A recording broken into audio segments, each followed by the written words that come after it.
ಆರ್ಟಿಸ್ಟ್ಗಳು T ವಿನಲ್ಲಿ reality ಶೋಗಳಲ್ಲಿ ಕೈ ಬೆರಳ ತುದಿಲಿ ಇರಬೇಕಾದ್ರೆ ನಿಮಗೆ ಸಿನಿಮಾ ಯಾಕೆ ಬೇಕು ಸರ್? ಈಗ ನೀವು ಸಿನಿಮಾಗೂ ರಿಯಾಲಿಟಿ ಶೋಗೂ ಹೆಂಗೆ ಕನೆಕ್ಟ್ ಮಾಡಿದ್ರಿ ನಂಗೆ ಅರ್ಥ ಆಗಿಲ್ಲ. ಬಿಕಾಸ್ ಒಬ್ಬ ಹೀರೋನ ರಿಯಾಲಿಟಿ ಶೋನಲ್ಲಿ ನೋಡೋದೇ ಬೇರೆ, ಸಿನಿಮಾನಲ್ಲಿ ನೋಡೋದೇ ಬೇರೆ.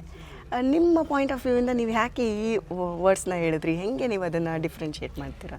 ಈಗ ಒಂದು ಅರ್ಥ ಮಾಡ್ಕೊಳ್ಳಿ, ನೀವು ಅನೇಕ ಏನು ದೇವಸ್ಥಾನಗಳಿದ್ರೂ ಕೂಡ ತಿರುಪತಿಗಿರೋ ಮಹತ್ವ ತಿರುಪತಿಗಿದೆ, ಧರ್ಮಸ್ಥಳಕ್ಕಿರೋ ಮಹತ್ವ ಧರ್ಮಸ್ಥಳಕ್ಕಿದೆ. ಅದೇ ರೀತಿ ನಿಮಗೆ ನಮ್ಮ ಮನೆ ಪಕ್ಕದಲ್ಲಿ ಮಂಜುನಾಥ ಸ್ವಾಮಿ ದೇವಸ್ಥಾನ ಇದ್ದರೂ ಹೋಗ್ತಾರೆ, ಬಟ್ ಅಲ್ಲಿ ಧರ್ಮಸ್ಥಳಕ್ಕೆ ಹೋಗಿ ಬರುವಂಥ ವೈಬ್ ಇದೆಯಲ್ಲ ಅದೇ ಬೇರೆ ಇರ್ತದೆ. ಅದೇ ರೀತಿ ಒಬ್ಬ ನಟರಾದವರು ತುಂಬ ಅವೈಲೇಬಲ್ ಆದಾಗ ವ್ಯಾಲ್ಯೂ ಕಡಿಮೆ ಆಗ್ತದೆ. ಅಂದರೆ ನಾಟ್ ರೀಚಬಲ್ ಆಗಿದ್ರೇ ಸ್ಟಾರ್ಗೆ ವ್ಯಾಲ್ಯೂ ಅಂತ 100%.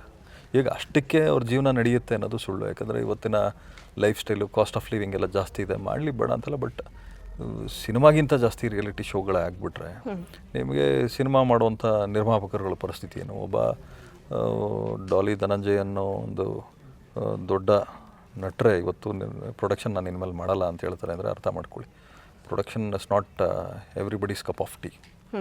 ಅದೊಂಥರ ನೀವು ವಾಲ್ಕೆನೋ ಎತ್ಕೊಂಡು ಟೀ ರೀತಿ ಕುಡ್ದಂಗೆ. ಸೊ ಆ ಕಷ್ಟ ಯಾರು ಅನುಭವಿಸಿರ್ತಾರೋ ಅವ್ರಿಗೆ ಮಾತ್ರ ಗೊತ್ತಿರ್ತದೆ. ಸೊ ಇವಾಗ ಅದಕ್ಕೆ ನೀವು ನೆಕ್ಸ್ಟ್ ಸಿನಿಮಾಗಳನ್ನ ಮಾಡೋದು ಕಮ್ಮಿ ಮಾಡ್ತಾ ಇದ್ದೀರಾ, ಅಥವಾ ಯಾಕೆ ಇನ್ನೂ ಯಾವುದೂ ಅನೌನ್ಸ್ ಆಗಿಲ್ಲ ನಿಮ್ಮ ಬ್ಯಾನರಿಂದ ಅಥವಾ ನಿಮ್ಮ ಪ್ರೊಡಕ್ಷನ್? ನಾನು ಹೇಳಿದ್ನಲ್ಲ madam, I am a shrewd businessman. ನನಗೆ ದುಡ್ಡು ಬರೋದಕ್ಕೆ ನಾನು ಬಂಡವಾಳ ಹಾಕ್ತೀನಿ ಹೊರತು ದುಡ್ಡು ಬರುತ್ತಾ ಇರೋದಕ್ಕೆ ನಾನು ಬಂಡವಾಳ ಹಾಕಲ್ಲ. ಇದೇ ಕಷ್ಟ ನಾನು ಬೇರೆ ಕಡೆ ಪಟ್ಟರೆ ಪೀಸ್ಫುಲ್ ಆಗಿರ್ತೀನಿ. ಇಲ್ಲಿ ನಂದೇನು ಪ್ರಾಬ್ಲಮ್ಮು ಅಂದರೆ, ಬಿಸ್ನೆಸ್ ಅಂದಮೇಲೆ ಎಲ್ಲದೂ ಒಂದೇ ಅಲ್ವಾ? ಆ ಕಡೆ ಬಿಸ್ನೆಸ್ಸಲ್ಲೂ ತಲೆನೋವು ಇದ್ದೇ ಇರುತ್ತೆ. ಯಾವ ಬಿಸ್ನೆಸ್ಸು ಈಸಿ ಅಲ್ಲ, ರೆಡ್ ಕಾರ್ಪೆಟ್ ಖಂಡಿತ ಅಲ್ಲ.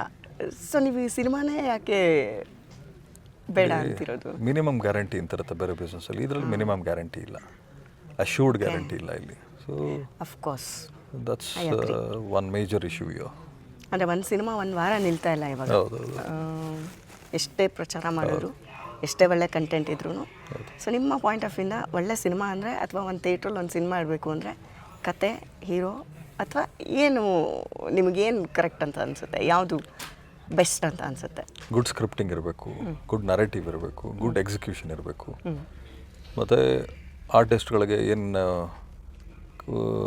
ರೋಲ್ ಕೊಟ್ಟಿರ್ತೀವಿ ಅದನ್ನು ನೀಟಾಗಿ ಮಾಡಿ. ಸಿನಿಮಾ ಬರೀ ಮಾಸ್ ಮೇಲೆ ಹೋಗಬಾರ್ದು, ಎಲ್ಲ ಎಲಿಮೆಂಟು ಸಿನಿಮಾದಲ್ಲಿ ಇರಬೇಕಾಗ್ತದೆ. ಆಮೇಲೆ ಪಬ್ಲಿಸಿಟಿ, ಡೇ ಒನ್ನಿಂದ ಪಬ್ಲಿಸಿಟಿ ಮಾಡಬೇಕು. ಸಿನಿಮಾ ರಿಲೀಸ್ಗೂ ಮುಂಚೆ ಆ ಥರದ್ದೊಂದು ಸಿನಿಮಾ ಇದೆ ಅನ್ನೋದು ಆಡಿಯನ್ಸಿಗೆ ಇರಬೇಕು.